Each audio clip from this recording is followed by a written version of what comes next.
अस्सलाम वालेकुम दोस्तों आज मैं नजरान के अल-खुदूद में हूँ, जो पहले कभी यमन में हुआ करता था। अल-खुदूद का वाक़या कुरान में सूरह अल-बुरूज में है। अल-खुदूद में एक जालिम यहूदी बादशाह था। उसके पास एक जादूगर था। कुछ सालों बाद जादूगर बूढ़ा होने लगा तो बादशाह से बोला, बादशाह मैं अब बूढ़ा हो गया हूँ, मुझे एक होनहार नौजवान चाहिए जिसे मैं जादू सिखा दूँ आपकी खिदमत के लिए। बादशाह बाजार जाता है और एक नौजवान को लेकर आता है। उस नौजवान का नाम अब्दुल्ला इब्न तामिर होता है। ये वाक़या नबी करीम सल्लल्लाहु ताला अलैहि वसल्लम के पैदाइश से 70 साल पहले का है। वह नौजवान जादूगर के पास जादू सीखने आने लगता है। जब वो जादू सीखने आता है, रास्ते में उसे एक राहिब मिलता है। राहिब ईसा अलैहिस्सलाम का मानने वाला था। उस वक़्त ईसाईयत ही मजहब दीन हुआ करता था। वह राहिब उसे अल्लाह की बातें बताता, दूसरी तरफ जादूगर शैतानी चीजों को सिखाता। एक दिन हुआ यूं कि रास्ते में खतरनाक जानवर लोगों का रास्ता रोक कर रखा हुआ था।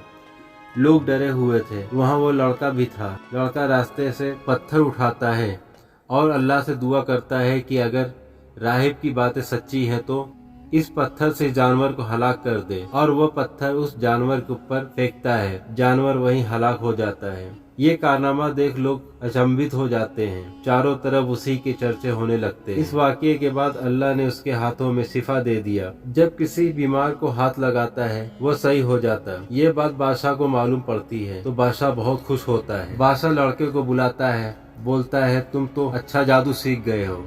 लड़का बोलता है ये जादू नहीं है, ये अल्लाह का करिश्मा है। बादशाह गुस्से में आ जाता है। बादशाह लड़के से बोलता है तुमको किसने बताया ये सब, क्योंकि बादशाह खुद को खुदा मानता था। लड़का नहीं बताता है। बादशाह लड़के को कैद करके बहुत तशद्दुद करता है। लड़का उस राहिब का नाम बता देता है। बादशाह राहिब को कत्ल कर देता है और लड़के से बोलता है मुझे खुदा मानो। लड़का मना कर देता है क्योंकि लड़का अल्लाह पर ईमान लाया था और ईमान वाले किसी से डरते नहीं हैं। फिर वो बादशाह लड़के को भी कत्ल कर देता है। लड़के का कत्ल होने के बाद वहाँ के पूरे इलाके के लोग ईमान ले आते हैं। ऐसा देखकर बादशाह और भी गुस्सा होता है। बादशाह अपने सैनिकों से गड्ढे खुदवाता है और उसमें आग दहकवाता है और वहाँ के लोगों से बोलता है अगर मुझे खुदा मान लो मैं तुम लोगों की जान बख्श दूंगा। लेकिन वहाँ के लोग आग में जलना पसंद किया, लेकिन बादशाह को खुदा नहीं माना। दोस्तों इतना आसान नहीं है ईमान पर मर जाना।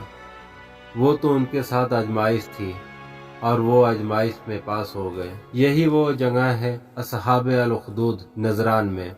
दोस्तों वीडियो अगर पसंद आई हो तो लाइक सब्सक्राइब जरूर करिएगा हमारे चैनल को। शुक्रिया।